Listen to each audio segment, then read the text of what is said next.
হে মূসা, আমরা তো ধরা পড়ে গেলাম, এবার আমাদের নিশ্চিত মৃত্যু।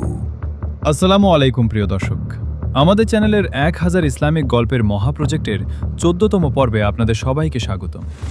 আজ আমরা শুনব ইসলামের ইতিহাসের সবচেয়ে রোমাঞ্চকর, বিস্ময়কর ও শিক্ষণীয় সত্য ঘটনা। প্রিয় দিনী ভাই ও বোনেরা, হজরত মূসা আলাইহিসসালাম যখন ফেরাউনকে তাওহীদের দাওয়াত দিলেন এবং অলৌকিক লাঠির নানা মোজেজা দেখালেন, তবুও অহংকারী ফেরাউন ঈমান আনল না। সে বনী ইসরায়েল কওমের ওপর অত্যাচারের মাত্রা আরও বাড়িয়ে দিল। অবশেষে আল্লাহর নির্দেশে হজরত মূসা আলাইহিসসালাম রাতের আধারে বনী ইসরায়েলদের নিয়ে মিশর থেকে ফিলিস্তিনের উদ্দেশ্যে রওনা হলেন। পরদিন সকালে ফেরাউন যখন জানতে পারল যে মূসা আলাইহিসসালাম তার বিশাল কওম নিয়ে পালিয়ে গেছে, তখন সে ক্রোধান্বিত হয়ে উঠল। সে তার পুরো মিশরীয় সেনাবাহিনীকে একত্রিত করল এবং সুসজ্জিত রথ, ঘোড়া ও অস্ত্র নিয়ে মূসা আলাইহিসসালামকে ধাওয়া করার জন্য বেরিয়ে পড়ল। হাঁটতে হাঁটতে হজরত মূসা আলাইহিসসালাম ও তার সঙ্গীরা লোহিত সাগরের তীরে এসে পৌঁছালেন। সেখানে পৌঁছানোর পর তারা এক চরম বিপদে পড়ে গেল। সামনে উত্তাল, গর্জনশীল বিশাল সমুদ্র, যা পার হওয়ার কোনো নৌকা বা মাধ্যম ছিল না। আর পেছনে তাকাতেই তারা দেখল ফেরাউনের রথের চাকার ধুলোবালি উঠছে। সুসজ্জিত বিশাল সেনাবাহিনী তাদের একদম কাছাকাছি চলে এসেছে। বনী ইসরায়েলরা ভয়ে চিৎকার করে উঠল, হে মূসা, আমরা তো ধরা পড়ে গেলাম, এবার আমাদের নিশ্চিত মৃত্যু। কিন্তু আল্লাহর ওপর মূসা আলাইহিসসালাম ঈমান ছিল সুদৃঢ় ও অটল। তিনি গম্ভীর কণ্ঠে বললেন, কখনোই নয়, নিশ্চয়ই আমার সাথে আমার রব আছেন, তিনি আমাকে অবশ্যই পথ দেখাবেন। ঠিক সেই মুহূর্তে মহান আল্লাহ তাআলা হজরত মূসা আলাইহিসসালামকে ওহী পাঠালেন।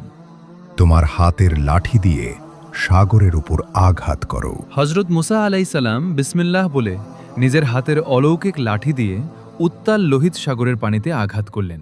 সুবহানাল্লাহ। সাথে সাথে সমুদ্রের বিশাল বিশাল ঢেউগুলো দুই দিকে সরে গিয়ে পাহাড়ের মতো উঁচু হয়ে স্থির হয়ে দাঁড়িয়ে গেল। আর সাগরের তলদেশে 12টি গোষ্ঠীর জন্য তৈরি হয়ে গেল 12টি একদম শুষ্ক ও নিরাপদ রাস্তা। মূসা আলাইহিসসালাম ও বনী ইসরায়েলের লাখ লাখ মানুষ অত্যন্ত সহজে ও নিরাপদে সমুদ্রের তলদেশের রাস্তা দিয়ে অন্য পাড়ে পৌঁছে গেল। এদিকে অহংকারী ফেরাউন যখন দেখল সমুদ্রের মাঝখানে রাস্তা তৈরি হয়ে আছে, সে তার সৈন্যবাহিনীকে আদেশ দিল মূসা আলাইহিসসালামকে অনুসরণ করে সমুদ্রের ভেতর ঢুকে পড়তে।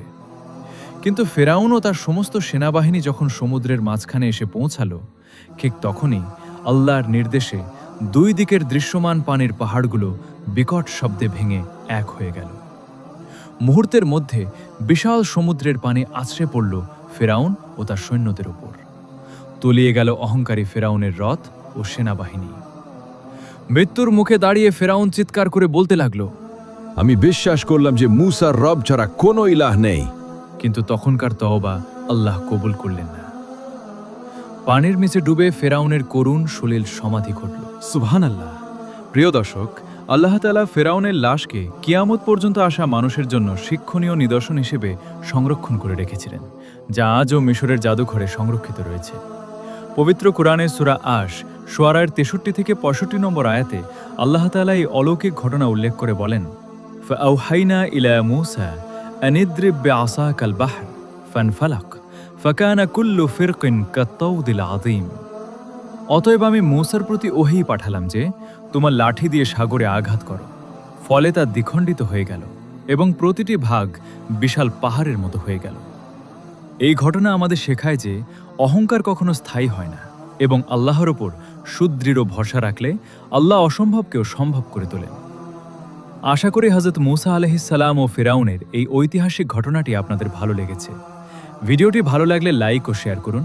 প্রিয় দর্শক, আপনারা যদি আমাদের 1000 ইসলামিক গল্পের আগের দুর্দান্ত পর্বগুলো না দেখে থাকেন, তবে এখনই আমাদের চ্যানেলে গিয়ে বাকি পর্বগুলো দেখে আসতে পারেন। প্রতিটি গল্পই আপনার ঈমানকে আরও তাজা করে তুলবে।